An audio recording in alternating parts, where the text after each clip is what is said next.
The woman who rode into Caldwell, Kansas on a sun-cracked Tuesday in the spring of 1882 did so alone, with a rifle across her saddle, a jaw set like quarried stone, and absolutely no intention of asking a single living soul for a single thing.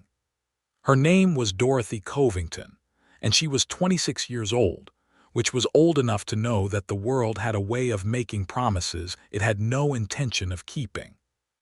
She had learned this the way most people learned hard things, not from a book, not from a warning whispered kindly before the storm, but from the storm itself, arriving without apology and leaving wreckage in its wake. She had ridden 3 days from the small homestead outside of Medicine Lodge, the one her father had spent 12 years building only to have it swallowed by debt the winter after he died. The bank had not been unkind, exactly. The man who handed her the notice had even looked sorry about it. But sorry had never kept a roof over anyone's head, and Dorothy Covington had stopped collecting sorries around the same time she had stopped collecting expectations. Caldwell was a cattle town, which meant it smelled like cattle and ambition in roughly equal parts. The main street cut a straight line through the flat Kansas earth, as if someone had drawn it with a ruler and then dared the prairie to argue.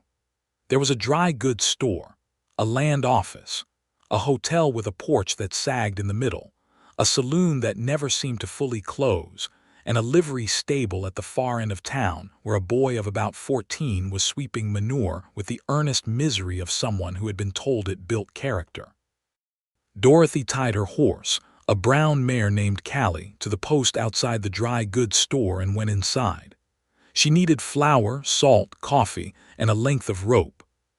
She had money for all of it. She had managed the homestead's accounts herself for 4 years, and whatever else had failed her, arithmetic had not. The man behind the counter was round and pleasant with a mustache that had lived longer than his ambitions. His name, according to the hand-painted sign above the door, was Gerald Plum. "New to Caldwell?" he asked, wrapping her coffee in brown paper. "Passing through," Dorothy said, which was what she said to everyone in every town she had passed through, even when she was not. She had, in fact, come to Caldwell for a reason. There was a woman named Agnes Keel who ran a boarding house on the eastern edge of town, and Agnes had placed a notice in 3 county newspapers stating she needed someone to manage her accounts, keep her books, and handle correspondence, someone reliable and educated. Agnes had written, rather endearingly, that she did not care much about anything else so long as you could spell and did not steal. Dorothy could do both. She had written back 2 weeks prior, and Agnes had responded with a brief letter that simply said, "Come when you can. Room and board included, wages to be discussed. I will know if you are worth it when I see you." Dorothy respected that enormously. She found the boarding house without needing to ask directions, which she was satisfied about, because she had studied the short map Agnes had included in her letter until she had memorized every detail of it. The house was larger than she had expected: 2 full stories, a wide porch, a kitchen garden along the south side where early beans were already climbing their stakes. There were flower boxes in the windows that contained geraniums, which struck Dorothy as a deliberate and optimistic choice for a woman who ran a business rather than a parlor. Agnes Keel was 53, wide through the shoulders, with silver hair coiled at the back of her neck and eyes the color of creek water in fall, not quite gray, not quite green, entirely sharp. She looked Dorothy over the way a person looked at a horse they were considering purchasing, which Dorothy did not mind. She had been assessed all her life. She had learned to stand squarely under it. "You look like you can take care of yourself," Agnes said. "I can," Dorothy said. "Good. I cannot abide women who cannot. Sit down." They discussed wages over coffee and cornbread, and by the time the cups were empty, Dorothy had a job, a room on the 2nd floor with a west-facing window, and the distinct impression that she and Agnes Keel were going to understand each other very well. That first week, Dorothy settled into Caldwell the way water settles into a glass, quietly, efficiently, occupying exactly the space she was given and no more. She kept Agnes's accounts, which had been maintained in a ledger that showed evidence of good intentions but limited mathematical enthusiasm. She rewrote 3 months of entries, found 2 errors that had cost Agnes more than she knew, and wrote 4 letters on Agnes's behalf to suppliers in Wichita, each one courteous and firm in equal measure. Word traveled, as it did in small towns, and by the end of the second week, 2 other local business owners had knocked on Agnes's door asking if the woman who kept her books might have any hours to spare for their own. Dorothy had hours. Dorothy charged fairly. By the end of the month, she was keeping accounts for the dry goods store, the livery stable, and a small freighting operation run by a man named Hector Voss, who was excellent at moving cargo and catastrophic at long division. She ate breakfast with Agnes's boarders every morning, which was how she first encountered the regulars, a retired schoolteacher named Mrs. Farrow, who had opinions about everything, and was usually right about half of them. 2 cowboys named Denton and Pete who worked the nearby Colfax ranch and came in for meals most evenings, and a land surveyor named Archie Glass who was mapping the county for the railroad and seemed to find the whole enterprise spiritually exhausting. It was Archie Glass, on a Thursday evening in late April, who first said it. He had been talking about the railroad survey, about the way the landscape changed the further west you went, and Dorothy had been half listening while correcting a column of figures in Hector Voss's ledger. When she did not respond to something Archie said, he laughed a little and said to no one in particular, "Well, she is too proud to need anyone's conversation, that much is clear." He said it without malice. He said it like it was a compliment almost, or at least a neutral observation. Mrs. Farrow made a small sound that might have been agreement. Denton, one of the cowboys, grinned into his beans. Dorothy did not look up from her ledger. "I am not too proud," she said. "I am busy." There is a difference, though I understand some people cannot tell them apart. That made Pete laugh hard enough to choke, and Archie Glass had the grace to look slightly abashed, and the table moved on. But Dorothy turned the words over in her mind that night, alone in her room with the west window open and the prairie wind coming in heavy with the smell of grass and distance, and she thought about what it meant that people read self-sufficiency as pride. She had needed people in her life. She had needed her father, who died. She had needed the neighbors who promised to help after the harvest failed and then did not come. She had needed the bank to show something like mercy, and the bank had shown her a notice instead. Need was not something Dorothy had abandoned because she was too proud to feel it. Need was something she had stopped expressing because the world had shown her, consistently and without ambiguity, that expressing it accomplished nothing she could not accomplish herself with more effort and less disappointment. But she knew how it looked from the outside. She knew perfectly well. She was still thinking about it 2 days later on a Saturday morning, when she went to the dry goods store for Agnes, and encountered the situation that would change the direction of everything she thought she had settled. Levi Ralston had been in Caldwell for 11 days by the time Dorothy Covington ran her elbow directly into his coffee cup. He was sitting at the small table Gerald Plum kept near the front window of the store, a courtesy to customers who needed a moment's rest or a place to read a letter. And he was doing exactly that, reading a letter with the particular stillness of someone receiving difficult news.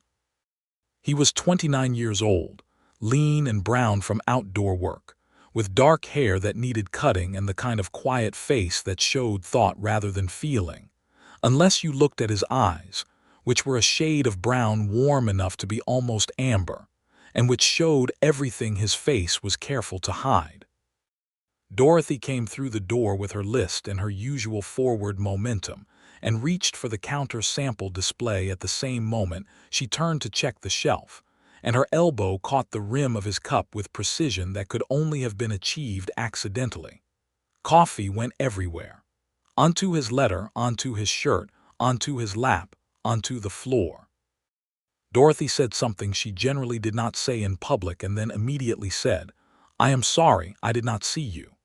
Levi Ralston looked at his letter, now sepia with coffee and ruined, and then looked at her, and she braced herself for anger or accusation or the particular pained politeness of someone who was furious but raised too well to say so.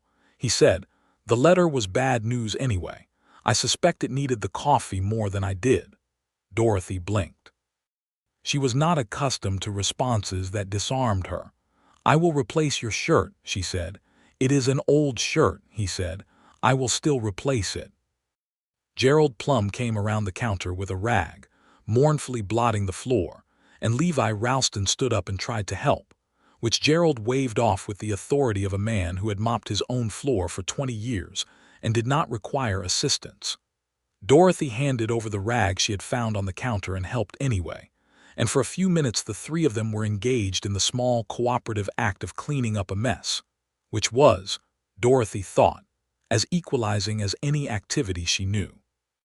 Levi told her his name when the floor was clean. She told him hers when he offered his hand. "Are you staying in Caldwell?" he asked. "Working here," she said. "At Agnes Keel's boarding house." "Are you?"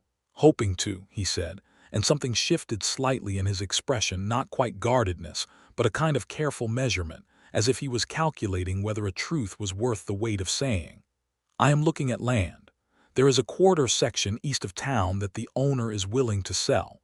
I have been ranching in Colorado for 5 years, and I am looking to establish something of my own." Dorothy handed back Gerald's rag and picked up her list. "Agnes Keel's boarding house has rooms," she said, because it was true and because it was useful, and because she had learned long ago to offer what she could offer without overstating what it cost her. "If you need a place." He thanked her. He came to see the room that afternoon. Agnes looked him over, asked 3 questions. Where was he from? How long had he been working cattle? And did he have references? And Levi Ralston answered all 3 with the measured directness of someone who had answered such questions before, and did not feel the need to perform more than the truth required. He moved in that evening. He had a horse, a gray gelding named Moses, and a bedroll he had been using more than the hotel bed, and a pair of saddlebags that contained, as far as Dorothy could observe at breakfast the next morning, a change of clothes, a shaving kit, a surveying compass, and a book of some kind that he did not read at the table, but that she noticed on the corner of his room's windowsill when Agnes sent her up with fresh towels. The book was a volume of Ralph Waldo Emerson. Dorothy had her own copy at the bottom of her trunk. She said nothing about this. It felt like too much of a coincidence to mention without it sounding like something more than coincidence, and Dorothy was not in the business of manufacturing significance. But she thought about it. The first week they lived under the same roof, Levi and Dorothy occupied the same spaces with the polite, careful awareness of 2 people who know they are being observed and are not yet sure what they want the observers to see. They were courteous at breakfast. They occasionally occupied the same end of the porch in the evenings, reading separately, saying little. Once he asked if she wanted the lamp moved closer, because the evening light was changing and she was still working on Hector Voss's quarterly accounts. She said yes. He moved it. They went back to their respective silences. Agnes watched all of this with the expression of someone watching a chess game play out exactly as she had predicted. Toward the end of that first week, Levi came back from viewing the eastern property with mud on his boots and a look on his face that Dorothy, who prided herself on reading situations more than people, found herself wanting to read. "How was the land?" she asked, because she was on the porch and he was on the porch and it would have been strange not to ask. "Good," he said, and then, as if the word was not enough, sat down in the other chair and said, "The soil in the eastern quarter is better than I expected.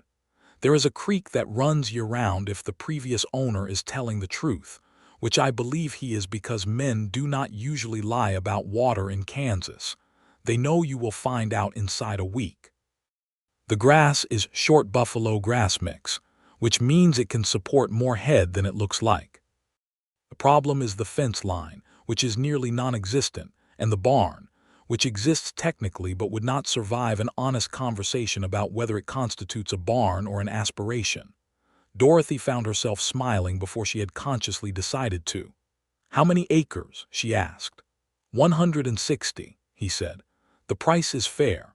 Less than fair, actually, which makes me suspicious, but I have been through the deed and the county records and I cannot find anything wrong with the title." "Who is handling the sale?" Dorothy asked. "A man named Farwell at the land office." "I know his books," Dorothy said. "He is reliable. If Farwell says the title is clean, the title is clean." She paused. "You should still have an attorney look at the deed before you sign." "I know," he said. "I know you know," she said. "I said it anyway because it bears repeating." He looked at her then, not with surprise exactly, but with a kind of attention that was more focused than the polite variety. "You are very direct," he said. "Does that bother you?" "No," he said. "I was raised by a woman who would have called vagueness a character flaw. I find directness restful." "Your mother?" Dorothy asked. "My grandmother," he said. "My mother died when I was 7. My grandmother raised me and my 2 brothers in eastern Tennessee." He said it simply, without asking for sympathy, the way a person states a fact they have fully absorbed. She had a saying. She said that pride was not a sin unless you wore it like armor to keep people out. As long as you wore it like a spine, she approved of it. Dorothy held that thought for a moment. The evening was settling over the prairie, turning the sky that extraordinary burned orange that existed nowhere else she had ever been, and the grass was moving in its long, slow waves.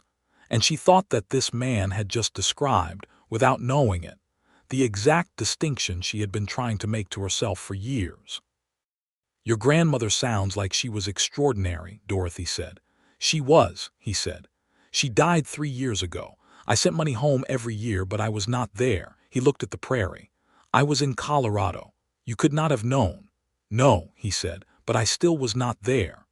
Dorothy understood that kind of regret, the kind that was not about blame but about the unresolvable arithmetic of having been somewhere else when somewhere else was where you were supposed to be. She had left Medicine Lodge the winter before her father's worst year because she had taken a bookkeeping position in Pratt to save money, and by the time she came back, the debt had already grown to something unmanageable. She had run the numbers every way she could think of, and she had never been able to make them say that she could have saved the homestead even if she had stayed. But she had still not been there. She did not say any of this. She tucked it away in the place where she kept things she understood too well to talk about easily. "You should buy the land," she said instead. "If the deed is clean and the price is fair and you have done your due diligence, you should buy it. The eastern pastures around Caldwell are good. The railroad is coming further west, which means cattle prices out of this area are going to stay strong through the decade at least. You will not find better ground for the cost." He looked at her. "I did not ask for your opinion." "No," she agreed. "But you laid the whole situation out anyway, and you are clearly someone who thinks well by talking, which means you were not really just telling me, you were working through it. I was being courteous." Something in his expression moved, and it was not offense. It was amusement, but the quiet kind, the kind that went deeper than a smile. "You are right," he said. "I know," she said. And then, because she realized how that sounded, she added, "I apologize. That was exactly as prideful as it sounded." "No," he said, and now he was fully smiling, and it changed his face in a way that she noticed more than she meant to. It was honest. Those are not always the same thing. He signed the papers on the quarter section 3 days later, after an attorney came from Wellington on the afternoon stage.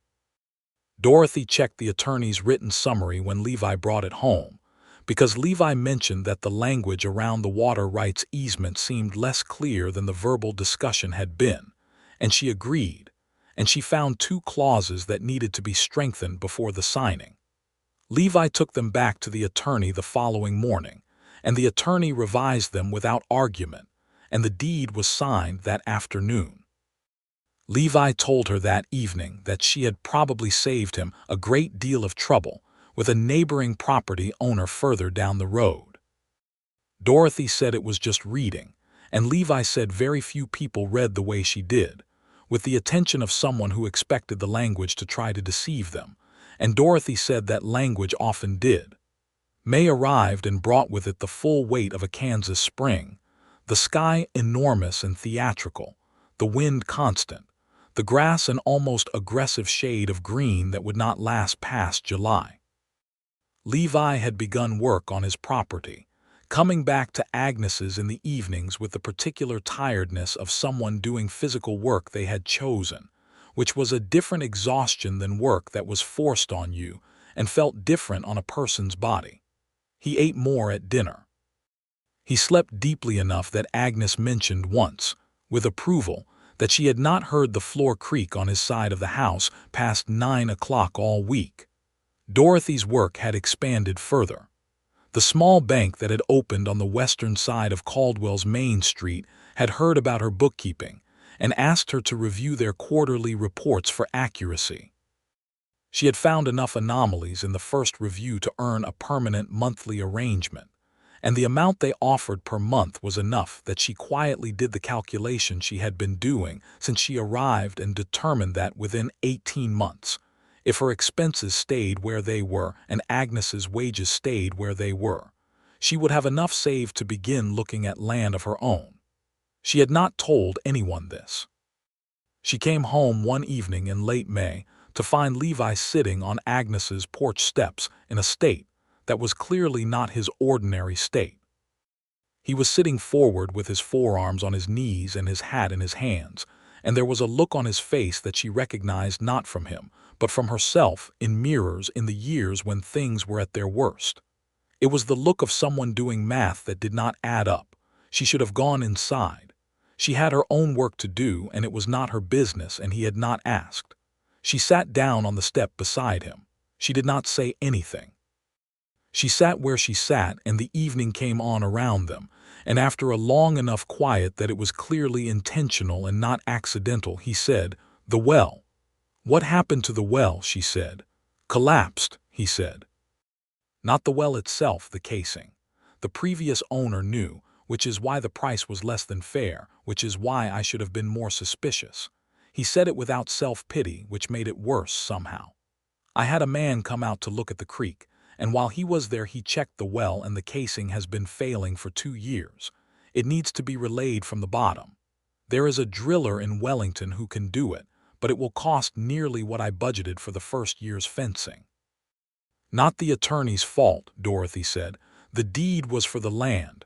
A failing well casing is a physical condition, not a title defect. I know, he said. I am not looking to blame anyone. I am looking at figures. What are your figures? He told her. He had done the arithmetic already, clearly, several times the way she would have done it, the way you do it when you already know the answer but cannot stop hoping the numbers will cooperate if you approach them from a different angle. The well repair would not ruin him. He had sufficient reserve. But it would delay the fencing by at least a season, which meant the cattle he had been planning to bring in by August could not come until late the following spring, which meant a full year's worth of income simply did not exist. Dorothy thought about this. She thought about it the way she thought about all accounting problems, which was to say without emotion first and then with it later when it was useful. You could fence the southern quarter first, she said. Do you have enough to do that much? Barely, he said. Then fence the southern quarter, which gives you grazing for enough head to generate income this fall. Not what you planned, but not nothing. Use the fall income to fund the rest of the fencing in spring. The well gets done first, obviously, but the timeline does not have to collapse, it shifts. He looked at her with the same focused attention he had given her before, and something in it was warmer this time, or she was reading it differently, which amounted to the same thing. I had not thought of the partial fence as a viable option, he said. I kept looking at the hole. Most people do, Dorothy said. The hole is where the problem is. Sometimes the answer is in the piece. They sat on the steps for another hour after that, talking about the property. He told her about the barn, which was worse than it sounded. She asked questions that were precise and practical, and he answered them, and somewhere in the middle of a conversation about post-timber costs, She realized that she was not helping him because it was useful and she was a bookkeeper, and it was what she knew. She was helping him because she wanted to, because she wanted the land to work, because she wanted to see what he would build. She kept that realization in the place where she kept the other things and went inside when the mosquitoes became unreasonable. Agnes said nothing. Agnes had the face of someone who had already said everything she needed to say internally and was waiting with perfect patience for the world to catch up. June came in hard and hot. Levi hired 2 men from the local labor pool to help with fencing, and Dorothy heard from Mrs. Farrow that he worked alongside them from sunup to sundown, and did not ask them for anything he was not willing to do himself, which Mrs. Farrow delivered as high praise, because she had known many ranchers in her teaching years, and had formed a low opinion of the ones who pointed more than they lifted. Dorothy went out to the property once in early June, at Levi's invitation, because he wanted her to see the creek and give her opinion on whether it constituted a reliable enough water source for the herd he was planning. She went on a Wednesday afternoon and left Callie tied at the new fence post while she walked the creek bank with Levi, who was explaining the lay of the land with the attentiveness of someone showing you something they love. And he did love it. She could see that clearly. The way his eyes moved over the grass, over the particular curve of the creek bank, over the sky that opened in every direction with a generosity that felt almost reckless. He loved it with the patient, working love of someone who had chosen a difficult thing, because it was worth the difficulty. The well had been repaired and was producing clean, good water. The southern fence line was 3/4 complete. The barn was being assessed for what could be salvaged and what needed to be entirely rebuilt. "What do you think?" he asked, standing at the edge of the creek in the afternoon light. "I think the creek is adequate," she said, which was true. And then she said, "I think the land is beautiful," which was also true, and which she had not planned to say but which escaped anyway, the way honest things sometimes did when you were not entirely on guard. He looked at her, and the look was something she was beginning to recognize, that quality of attention that was fully present, that was not performing or calculating or trying to arrive anywhere, that was simply being with the thing it was looking at. "I think so too," he said. "From the first day I saw it." They walked back along the fence line together, and the grass was tall on either side, and the sky was the absolute blue that only exists in that part of the country in that particular month, and Dorothy thought that the world had a way of being unexpectedly generous when you had forgotten you were looking for anything. She did not think about what it meant.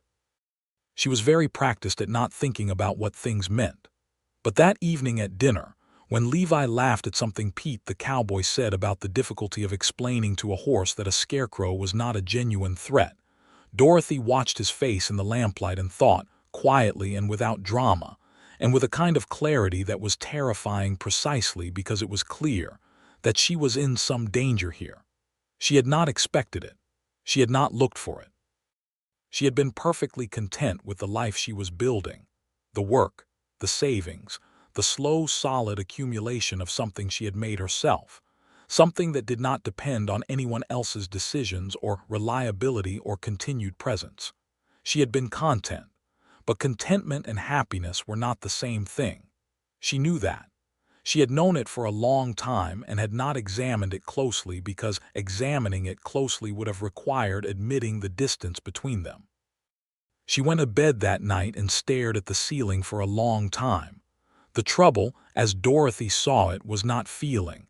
She had never claimed to be without feeling. The trouble was dependence. The trouble was the version of herself that had needed things and been disappointed, the version that had reached for something and found the place where it was supposed to be empty. She had repaired herself after that, carefully and with great effort, into something that could not be unmade that way again. The self-sufficiency was not pride.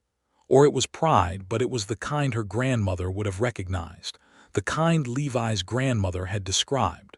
A spine, not armor. But she was beginning to suspect that a spine and armor could start to look the same from the outside after long enough, and more worryingly, from the inside. She was still thinking about this 3 days later when Agnes came into the sitting room where Dorothy was working and sat down across from her with the expression of someone who has something to say and is going to say it correctly. "I want to ask you something," Agnes said, "and I want you to know that it is asked with genuine affection and no interference intended." "That is a very careful preamble," Dorothy said. "You deserve careful preambles," Agnes said. "How are you doing, actually doing?" Dorothy put her pen down. Agnes was one of the very few people Dorothy had encountered in her life who asked that question and meant the deeper version of it, not the social courtesy version. "I am doing well," Dorothy said. "The work is good, I am saving money, I have plans."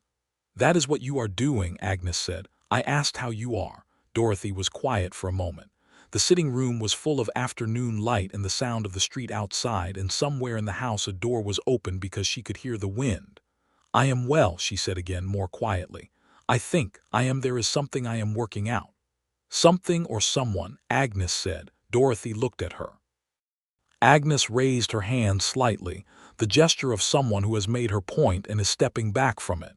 "He is a good man," Agnes said. "I have housed a great many men in this house, and I know the difference. He does not perform goodness. It is simply what he is." "I know," Dorothy said. "And you are a remarkable woman," Agnes said. "Which you already know, which is part of why I am not worried about you. But remarkable women sometimes use their remarkableness as a reason not to want anything beyond their own achievement, and I have seen that go poorly in the long run." Dorothy thought about her mother, who had died when Dorothy was 12, and who had been remarkable in the silent way of women who ran everything without anyone noticing, and who had spent the last years of her life contracted down to the four walls of the homestead. She had been content. Dorothy had believed that. She had believed it entirely until she was old enough to ask her father one evening whether her mother had ever wanted something different, and her father had looked at the fire for a long time before he said, "Your mother wanted many things. She wanted to teach school. She was the best mathematician I ever knew. She made her peace with the life we had, and she loved it, and it was real, but I have often thought she might have loved more of herself if she had been given the room." Dorothy stood up and looked out the window at the street for a moment. "I am not keeping myself small," she said. "I am not doing that." "No," Agnes agreed. "You are not, but there is a difference between not making yourself small and letting yourself be large. You are allowed to want things. Wanting them does not make you vulnerable, Dorothy. It makes you human." Agnes got up, patted Dorothy's shoulder once and left the room. Dorothy stood at the window for a long time. The thing that happened in the last week of June was not dramatic. It did not announce itself. It was a Tuesday evening, hot and still, with the thunder that had been threatening since afternoon finally delivering a hard, fast rain that swept through Caldwell in about 40 minutes and left everything washed and steaming in the early dark. Dorothy had come onto the porch to watch the storm pass, which she had always done, her whole life, because storms were one of the things she loved without reservation or complication. She loved the smell of rain on dry earth, and the way lightning turned the prairie silver for a quarter second, and the sound of thunder rolling away across flat land with nowhere to hide. Levi came out about 5 minutes after she did. He stood at the far end of the porch and watched the lightning in the west, and neither of them said anything for a while because the storm was sufficient conversation. Then he said, without looking at her, "I spoke to you too sharply last week." She had forgotten about that. He had come in tired and short-tempered after the South Fence crew had done something incorrectly and had to redo it, and she had asked a question about his supply list, and he had answered more shortly than the question deserved. He had recognized it immediately, and she had let it go. "You did not need to think about that all week," she said. "I know," he said. "I thought about it anyway." A pause, and the rain was still coming down hard beyond the porch roof, and the lightning was moving east. "You have been very generous with your knowledge and your time, and I gave you a short answer when you deserved a real one." "Levi," she said, and his name felt like the most natural word she had spoken in months, "I have given you nothing that I was not glad to give. There is no debt." He turned to look at her then, and in the particular light of a fading storm, the last of the lightning going east, the sky lifting from black to a bruised gray, she could see his face clearly, and what she saw there was not what she expected. It was not the careful, measuring attention she had come to know. It was something more open than that. Something more uncertain. "I know there is no debt," he said. "I know that, but I want you to know that it was not lost on me, that it meant something, that you meant something." He stopped. He looked back at the rain. "I'm not saying that well." "You are saying it well enough," she said. "Dorothy," he said, and now her name in his mouth had a different weight to it, a different intention, and she felt the full effect of it in a way she would have preferred not to, because it made very clear to her that whatever she had been managing to tell herself about this situation for the past weeks was, in the most precise possible terms, insufficient. "I do not know exactly what I am saying," he said. "I know that I came to Caldwell to start something. I expected that to mean land and cattle and a great deal of hard work, and it does mean those things, and I am grateful for them. But I did not expect," he paused again, "I did not expect to find someone who thinks the way you do, who is not afraid of anything in the world as far as I can tell, who sat down next to me on those steps and showed me how to see the problem differently, not because you owed me anything but because you could and because you chose to." Dorothy gripped the porch railing lightly with both hands, and the wood was damp from the rain's overspray, and she made herself stand in the thing he was saying without stepping away from it. "I am afraid of things," she said quietly. "Tell me one," he said, and she had not planned this. She had not prepared this or rehearsed it or thought through the consequences. She said, "I'm afraid of needing someone and having them go." The rain was fading to a whisper. The thunder was far away. Somewhere down the street a horse shook itself. "I am afraid of the same thing," Levi said. "I have been most of my life." She turned to look at him. "My grandmother," he said. "My mother before that. I spent 5 years in Colorado on a ranch where the work was good and the people were decent, and I did not let anyone matter more than a comfortable amount. I know exactly what you are protecting." She was quiet. He was quiet. The storm was gone now entirely, and the world smelled like clean, wet earth and the beginning of something. "I sat down next to your pride," he said very simply, "because I recognized it, because I have the same one." She laughed, a small, real laugh, the kind that comes out when something lands precisely and you were not guarding against it.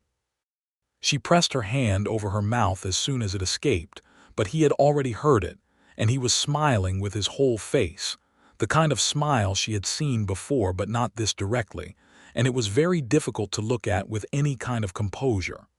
"What do you want?" she asked. Because she was Dorothy Covington and she asked direct questions. "I want to know if you would like to spend time with me," he said, deliberately, as more than two people who happen to live in the same house and think well of each other. "Yes," she said, and then because she believed in being thorough, "I would like that very much." He reached over and put his hand over hers where it rested on the railing, just that, his hand over hers, warm and certain. They stood like that for a few minutes watching the last of the storm go east, and Dorothy let herself feel the full weight of what was happening without trying to measure it or manage it or prepare for what came after. It was terrifying.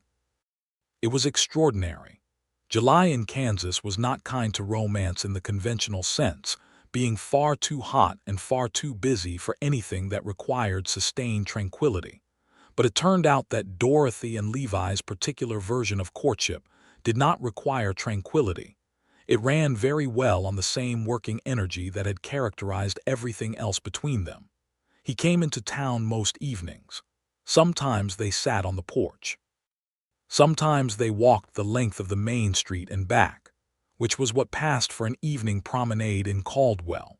And sometimes it felt shorter than it was because the conversation went the way conversations go when two people are genuinely interested in each other's interior lives, and not just performing interest. He told her about Colorado, about the Red Mountain Ranch he had worked for 5 years, about the winters that were unlike anything he had ever expected, about the way the mountains made a different kind of man than the plains did, and about how he had understood, standing on a frozen ridge above Gunnison in the February of 1880, that he was tired of someone else's land and needed to start thinking about his own. She told him about Medicine Lodge, about the homestead and the way it had failed, and the specific quality of loss that comes not from a dramatic disaster, but from a slow accumulation of things that did not quite hold.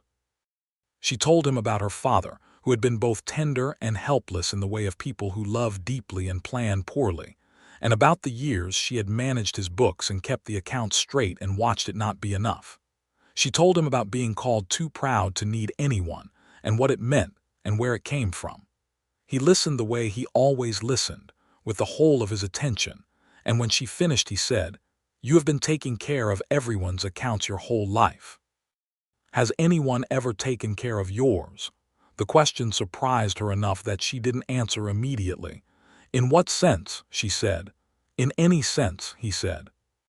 "Has anyone ever looked at your situation and said, 'Let me help you carry this'?" She thought about it honestly. "My father when I was young," she said. "Agnes in her way now." "Good," he said. "I am glad for Agnes." A pause. "I would like to be added to that number." She looked at him in the evening light and felt, with more force than she had expected, how much she wanted to say yes to that, not because she needed it, but because being known, being offered help without the implication that you were lesser for accepting it, being seen by someone who understood the spine and did not mistake it for armor, that was not weakness.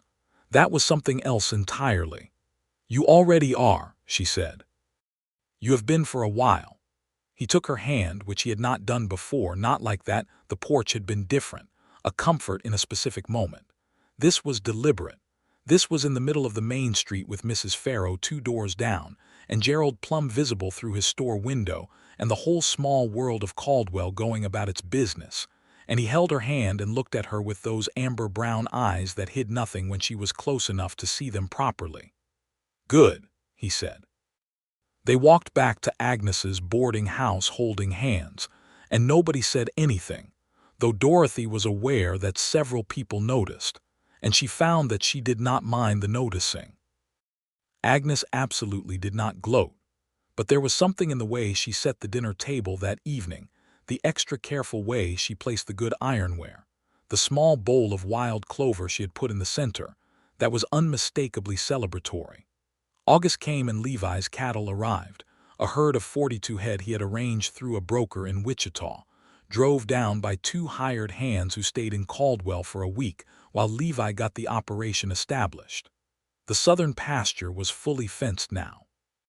The barn had been rebuilt, not the original barn, which had been beyond saving, but a solid new structure, smaller than he eventually wanted but sound, with good lumber and proper joinery, and a hayloft that would hold what the season's grass could not. Dorothy went out to the property on the first Sunday of August with Agnes, who had said she wanted to see what all the fuss was about. Agnes walked the fence line with her hands in her apron pockets, and inspected the barn with the expression of a woman who had seen a great many projects completed, and knew the difference between work done with pride and work done with fear. "It is well built," Agnes said, which was Agnes's version of very high praise. Dorothy stood in the doorway of the barn and watched Levi in the pasture with the cattle, moving among them with the ease of someone who understood large, unpredictable animals, and had learned long ago that they responded to calmness rather than force. The morning light was on the grass and on the creek in the distance and on the whole spread of the land he had made into something, and she thought, with a warmth that had stopped surprising her, "I am very glad he sat down on those porch steps." They had not spoken of the future in explicit terms, but there was a comfortable understanding between them that the future was a shared direction, not just 2 parallel trajectories. They spoke about the land as if she knew it as well as he did, because she was beginning to. They spoke about her bookkeeping work as if it was a permanent and substantial thing, because it was. She had 4 clients in Caldwell now plus the bank, and she was enough in demand that she had started thinking about renting a small office space rather than working from Agnes's sitting room. One evening in late August, sitting on the new fence rail at the edge of his south pasture, watching the sun go down in the way that Kansas sunsets required to be watched, standing still and completely attentive, because they were over in 20 minutes, and if you missed them you had missed something unrepeatable. Levi said, "I want to ask you something." "Then ask," Dorothy said. "I want to ask properly," he said. He turned to face her, and the last orange light was on him, and the sky behind him was going from fire to deep blue, and the cattle were moving slowly toward the water, and the whole world was very still. "Dorothy Covington," he said, "I came to Kansas to build a life, and I did not expect to find someone who could look at any situation and see exactly where the difficulty was and exactly how to address it, and who could also watch a thunderstorm with the pure, undivided joy of someone who has never stopped loving the world even when it has given her reason to. I want to build whatever comes next with you. I want to marry you, if you will have me." She had known it was coming. She had felt it approaching the way you feel a good rain approaching, the quality of the air changing, the particular pressure that is not yet the thing but is unmistakably the announcement of it. She had made her peace with it weeks ago, in the quiet of her west-facing room with the window open, in the careful, honest accounting she had done of her own heart. She said yes. She said it directly and with her whole voice, and he put his arms around her, and she put her arms around him, and the sky finished its performance without them watching, going all the way to dark while they stood at the fence rail of the land he had built and made their arrangement clear. They were married in October. Agnes hosted the wedding at the boarding house because Agnes had a large kitchen, a larger back garden, and absolute authority over anyone who tried to make the event more elaborate than it needed to be. The ceremony was performed by a circuit minister named Reverend Cole, who came through Caldwell every 6 weeks, and who had the efficient warmth of someone who had married many people under many circumstances and genuinely believed in every one of them. Dorothy wore her best dress, which was a deep blue wool that she had owned for 3 years, and had always worn with the secret conviction that it was the best thing she owned. She had let Agnes help her with her hair, which was a thing she had never let anyone do, and Agnes had done it with the careful attention of someone who understood exactly what they were being trusted with. Levi wore his good coat and had cut his hair, which had needed it since April. He stood at the end of Agnes's garden with the late October sky overhead, clear and high and cold, the kind of sky that exists only in the fall in Kansas, when everything has the stripped clarity of preparation. And when Dorothy came out of the back door of the boarding house on Agnes's arm, he looked at her with an expression that was not managed or careful or calculated. It was entirely open, entirely present, entirely what it was. She felt it in her chest like the first note of something long and important. The vows they said were the traditional ones, because they had not seen the need to change words that had held up for centuries, and because both of them trusted the proven form. When Reverend Cole said, "Do you take this man?" Dorothy said, "I do," with the settled certainty of someone who has done their accounting and found the figures sound. They had dinner in Agnes's garden under a clear, cold sky with lanterns hung from the fence posts, and Pete and Denton played guitar badly and enthusiastically, and Mrs. Farrow gave a toast that was 3/4 quotation from a poem and 1/4 genuine sentiment, and Hector Voss brought a bottle of whiskey that was significantly better than his accounting, and Agnes watched the whole thing from the porch steps with her arms crossed and her eyes bright. And Dorothy caught her eye at one point, and Agnes nodded. Once, the nod of a woman who has been right about something for a long time and does not require the world to acknowledge it. Which was one of the things Dorothy loved most about her. They moved onto the property in November. Not into the house Levi wanted to build eventually. That was a future project, but into a substantial soddy that Levi had prepared over the summer and fall, working on it in the evenings and on Sundays. It was better than the name suggested. 3 rooms, real wood floors, actual windows with glass panes, a proper iron stove that heated the whole space efficiently. He had built the bookshelves himself, which Dorothy discovered on the day they moved in when she opened her trunk and found, among her books, his volume of Emerson tucked in beside her own, which she had packed by accident or something that was not quite accident. She put them both on the shelf side by side, and he came in from outside and saw them there and said nothing, but the look he gave her was enough. She set up her bookkeeping work in the room with the best light, which was the eastern room where the morning sun came in strong through the window she had asked him to position toward the creek. She had not stopped working for her clients in Caldwell.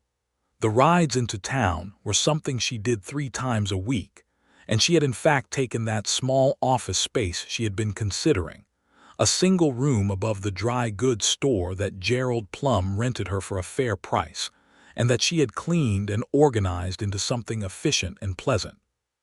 The winter was long and extraordinarily cold, which was what Kansas winters were, and it was the first time Dorothy had been warm through an entire Kansas winter, which she attributed entirely to the quality of Levi's stove construction. They spent the evenings reading and talking in the way of 2 people who have established a domestic rhythm, and have the ease within it that comes from the rhythm being genuinely chosen. She read his Emerson. He read her copy of a natural history survey of the Kansas Territory that she had acquired from a departing geologist who passed through Agnes's boarding house in September. They argued about Emerson's theory of self-reliance. Dorothy thought he overcorrected toward isolation. Levi thought he was describing something real about the American character and the land, and neither of them persuaded the other, which meant they discussed it again the following week, and then several times after that. One evening in January, with the snow coming down outside and the stove going and the room very quiet and very warm, Dorothy said, without particular preamble, "I believe I am pregnant." Levi looked up from his book. She told him the calculations she had made, which were careful and specific. She was 2 months along, she believed. She had not gone to the doctor yet. There was a physician in Caldwell, a Dr. Henry Marsh, who had a competent manner and steady hands, and she intended to see him that week. Levi put down his book. He sat forward. He looked at her with the open expression she had come to know as the face he showed only when something had landed on him fully, bypassing all his careful management, reaching the part of him that felt everything. "Dorothy," he said, and then could not seem to find what came after it. "I know," she said, "it is a great deal." "It is the best thing I have ever heard," he said, which was not what she expected, or not exactly. She expected his happiness. She had always known he wanted a family, but not the rawness of it, the way his voice carried the full, unguarded weight of it. All the way back to the boy in Tennessee who had grown up without his mother. All the way back to the grandmother he had loved and not been with at the end. All the way back to everything he had built toward without knowing exactly what he was building toward. She went to him on the sofa and he put his arms around her. And outside the snow was coming down on the Kansas prairie over the dark grass and the fence lines and the creek and the cattle in the barn. And inside was the warmth of the stove and the warmth of everything else. And Dorothy Covington, who had been called too proud to need anyone, held on to the man who had understood that pride and sat down beside it, and felt, for the first time in a very long time, that she was exactly where she was supposed to be. She saw Dr. Marsh on a Thursday. He confirmed what she had calculated, adjusted the expected date to mid-August, and told her to continue eating well and not to do anything she could not easily get off a horse for. Dorothy said she was primarily a bookkeeper and not a cowhand, and Dr. Marsh said in that case she would probably be fine. The spring came, and the land came back green, and Levi began planning the house, the real house, the one he had been drawing and revising in a notebook since the fall. He was not an architect, but he had a clear spatial intelligence, and he knew what he wanted. 2 proper bedrooms upstairs, a kitchen that faced the garden, a sitting room with enough windows to make reading comfortable in all seasons, a study for Dorothy's work because she had told him once, carefully and without pressure, that she intended to continue her work after the baby, and he had said, "Of course you will," without hesitation or qualification, which she had loved him for more than he knew. She told him that, eventually, she was getting better at saying the things that were difficult to say. He was building the house with 2 carpenters from Caldwell and a man named Solomon Webb who had come through looking for work and turned out to be the finest framer either carpenter had ever worked with. Solomon was a man of about 40, taciturn and precise, who had learned framing in Virginia before the war and had been moving west ever since in the way of many men of his generation who had seen enough of the East to know they needed the open country. Dorothy made sure Solomon was paid the same as the other carpenters, which was a detail that required a brief conversation with Levi, who had already arrived at the same conclusion independently and was slightly puzzled about why Dorothy thought it needed to be discussed. She explained that she had not wanted to assume. He said, "If a man frames a wall right, he gets paid for a wall framed right.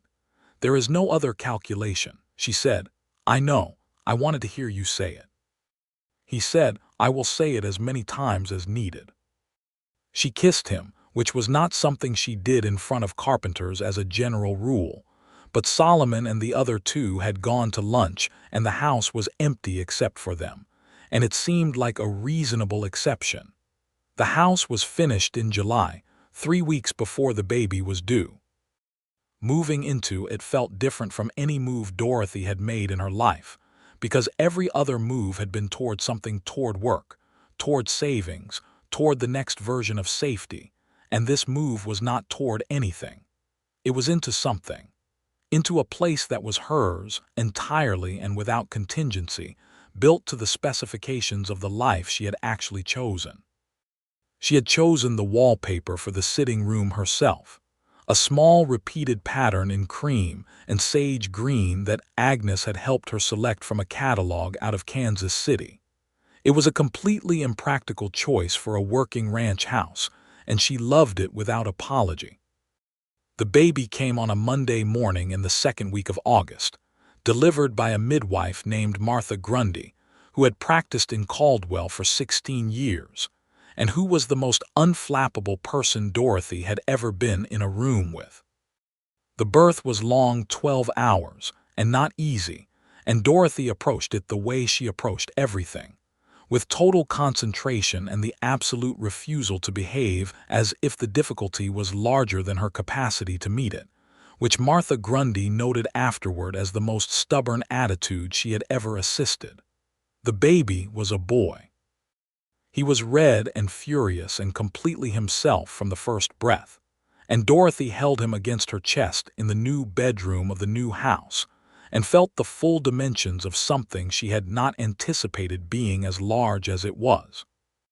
Levi came in from the hallway where he had been standing for the last 2 hours because Martha Grundy did not allow fathers in the room during delivery, which was a boundary she enforced with the efficiency of someone who had made it clear many times and did not intend to make it clear again. He came and sat on the edge of the bed and looked at the baby and did not say anything for a long moment. Then he said, "He looks like he is already arguing about something." "He is your son," Dorothy said. He laughed, real and full, and she laughed with him, and the baby, disturbed by the laughter, made a sound of considerable authority. And Martha Grundy came back in and said they were both doing very well and she would come by in the morning, and they were to get some sleep. They named him James, after Levi's grandfather, who had been a Tennessee farmer and a reader and a man who, Levi said, believed that the measure of a person was what they built and what they left. Dorothy added the middle name Robert for her own father, which felt right in the same way that putting the 2 volumes of Emerson side by side on the shelf had felt right, a recognition that the people who made you were part of whatever you made next. James Robert Ralston was 8 pounds and a quarter, had Dorothy's eyes and Levi's tendency toward absolute certainty about what he wanted, and was from his first days the most complete argument Dorothy had ever encountered against the theory that self-sufficiency was incompatible with love.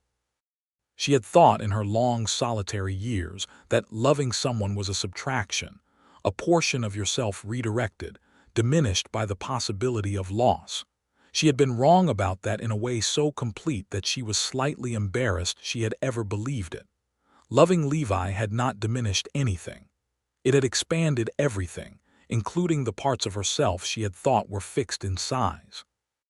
Agnes came out on the second day to see the baby, and sat in the good chair by the bedroom window, and held James with the practiced competence of someone who had held many babies, and not the uncomfortable tentativeness of someone who thought they were fragile. She told him very seriously that he would need to be a reader if he was going to live in this house, and she told him the names of 3 books she expected him to master before he was 10, and then she looked at Dorothy over his head, and there was something in her face that was purely and entirely love. "Well," Agnes said. "Well," Dorothy agreed. The first winter with James was the most exhausted Dorothy had ever been in her life, and also, surprisingly and consistently, one of the richest. She had not expected both to be true simultaneously. She had expected the exhaustion.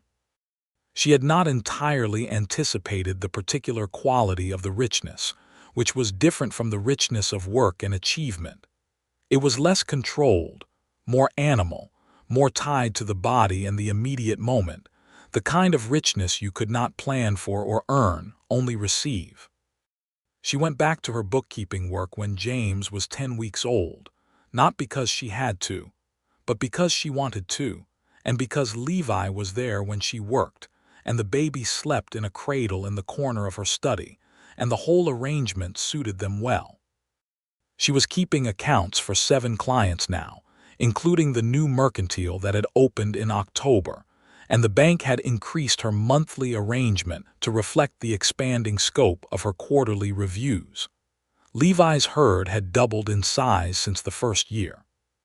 He had sold 22 head in the fall market at prices that were better than projected, which was, as Dorothy noted in her own personal accounts ledger with quiet satisfaction, the difference between a first year that covered costs and a first year that began building genuine equity. He was talking about expanding the northern pasture in spring, which would require additional fencing and another water source, and Dorothy had already run the figures 3 different ways and found a path that worked. They talked about it at dinner, the way they talked about everything, directly, and with the full weight of 2 minds on it, without the performance of agreement or the pretense that only one of them had the answers. She thought sometimes, watching him explain the fencing plan with his hands moving over the table and the lamplight on his face, that the whole improbable chain of events, the coffee cup, the broken well casing, the porch steps in the rain, the fence rail at sunset, had been arranged by some intelligence with a sense of theater. But she did not entirely believe in that kind of arrangement.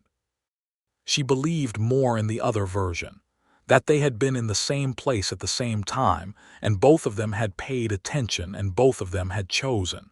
The choosing was the thing. The choosing was always the thing. James began walking in the spring of his first year, which surprised everyone by happening 2 months earlier than Martha Grundy had predicted, because James was stubborn about mobility and had been dragging himself across the floor since February, with such concentrated determination that walking seemed inevitable once he had assembled enough muscle to attempt it.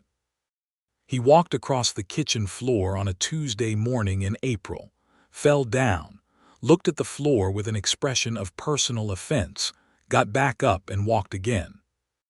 Dorothy watched this from the kitchen table where she was eating breakfast and making a note in her work ledger, and she put down her pen and put her hands flat on the table and watched her son walk across the kitchen floor in the spring light, and she thought about her own grandmother, who she had never known, and about Levi's grandmother who had known pride as a spine and not a shield, and about Agnes who had asked her how she was actually doing, and about the woman she had ridden into Caldwell as capable and complete and genuinely in need of nothing except, as it turned out, the particular someone who would recognize all of that and sit down beside it rather than trying to fix it or diminish it or replace it with something easier to be close to.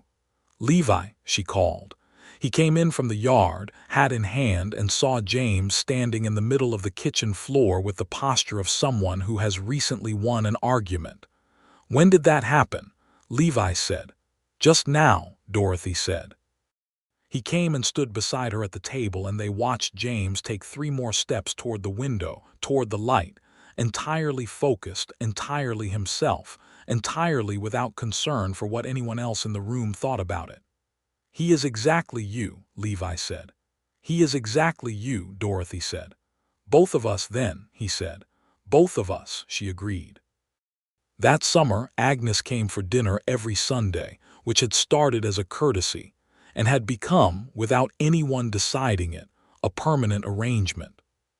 She brought food and opinions, and occasionally a book she had finished and wanted to discuss, and she and Dorothy had an ongoing conversation about the history of the Western Territories that James eventually learned to conduct himself through by the time he was 3, pointing to maps on Agnes's wall and asking her questions with the aggressive curiosity of someone who has understood that knowledge is obtained by asking the people who have it. Hector Voss finally hired his own bookkeeper after Dorothy suggested, gently and several times, that his operation had grown to a size that required someone on site. She recommended a young woman named Clara Oates who had come to Caldwell from Ohio with more education than the frontier seemed to know what to do with. And Clara turned out to have both the mathematical instinct and the patience for Hector's particular brand of organized chaos that the job required.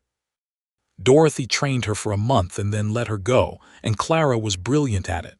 The land expanded. Levi bought the adjacent 40 acres to the north in the fall of 1884 and spent the following spring fencing it and improving the water access. And by the summer of 1885, the Ralston Ranch was one of the steadier operations in Sumner County, not the largest but the kind that the neighboring ranchers trusted, which was worth more in the long run than size. Dorothy's work had grown with it. She was advising 3 clients now on matters that went beyond simple bookkeeping pricing strategy for the mercantile investment timing for one of the larger ranches east of town, the refinancing of a mortgage for a family who had come to her in desperation and left with a plan that actually worked. She had not set out to become something broader than a bookkeeper, but the problems people brought her were broader than the ledger, and she had the mind for them. She thought on a November afternoon in 1885, walking across the yard from the barn where she had gone to check on a mare with a sore leg, she was genuinely happy. Not in the managed, provisional way of someone who has made their peace with a life, in the active, present way of someone who wants the life they are in while they are in it. James ran across the yard to meet her, which he now did at high speed and with maximum noise, being 3 years old and in possession of opinions about everything including the direction of movement. He crashed into her legs and she caught him and swung him up, and he laughed with the total bodily commitment of small children, the laugh that uses the whole chest, and she carried him back to the house with his arms around her neck. Levi was on the porch.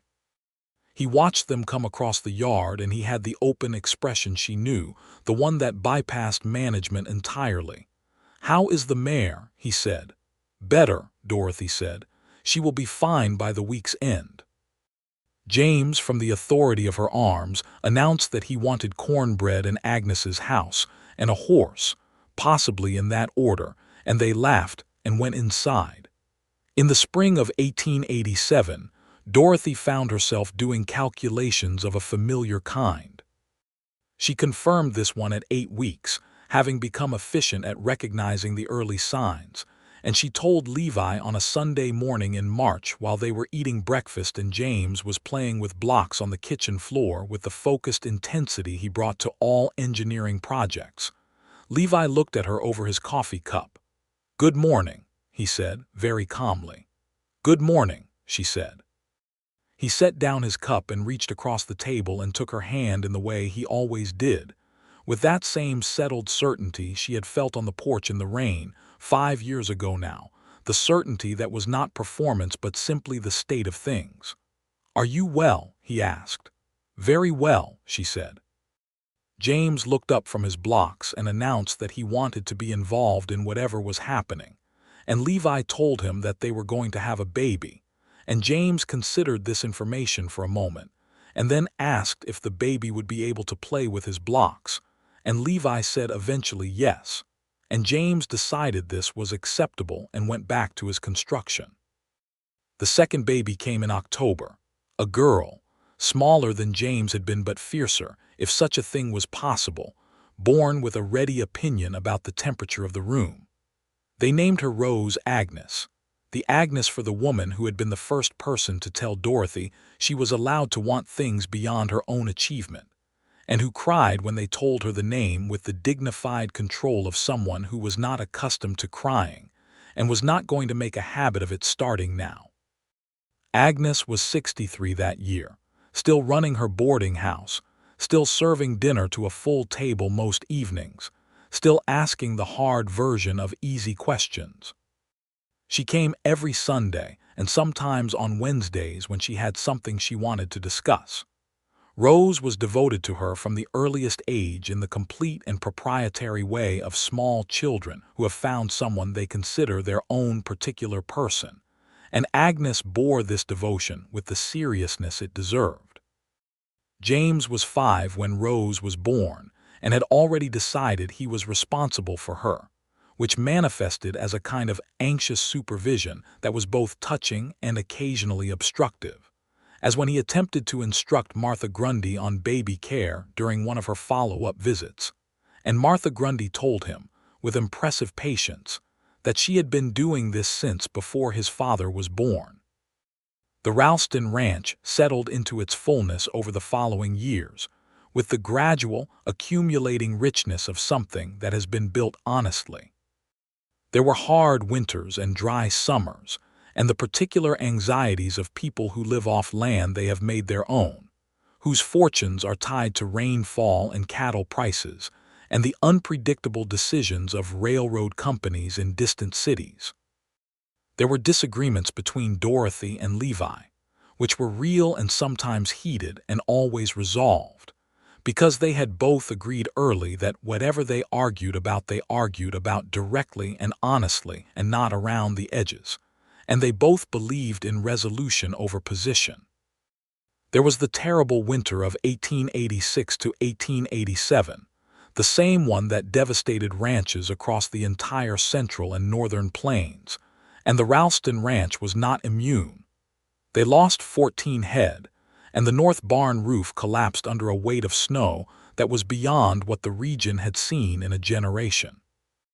Levi spent 3 days clearing it with neighbors, and Dorothy spent those same 3 days running revised numbers in the warm kitchen, finding where the loss could be absorbed, where it needed to be acknowledged, and what the path forward looked like. When Levi came in on the third evening, exhausted and cold to his bones, she had 3 sheets of paper laid out on the kitchen table. "Sit down," she said, and poured him coffee and put a plate in front of him, and when he had eaten she walked him through the numbers. It was survivable, not painlessly, not without adjustment, but survivable. She showed him exactly how, page by page. He sat back and looked at the ceiling for a moment. "What would I do without you?" he said.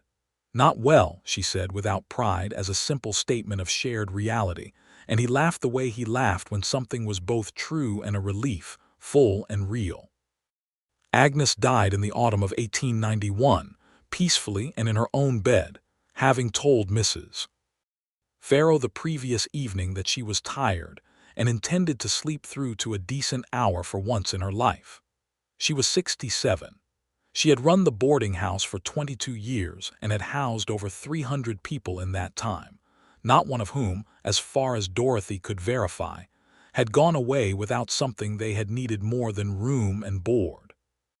Dorothy sat with her on the last day, holding her hand, and Agnes was conscious most of the morning, and they talked about the kind of things people talk about on such days, not the large philosophical things, but the specific and intimate ones, the memories that mean most because they are particular. Agnes talked about her husband who had died before Dorothy knew her, and about the boarding house in its early years, and about the morning Dorothy had arrived on Cali with her jaw set and her list and her absolute certainty that she needed nothing from anyone. "I saw it immediately," Agnes said, "what you were and what you had decided to protect it with." "And you sat me down for coffee," Dorothy said. You needed somewhere to put things, Agnes said. Everyone does. The trick is finding the somewhere that does not require you to make yourself smaller to fit inside it. She died in the late afternoon with Dorothy's hand in hers, quietly, in the way of people who have lived with intention and are not surprised by how things end. Dorothy came home that evening to the house with the cream and sage wallpaper, and the bookshelves, and the light from the west window.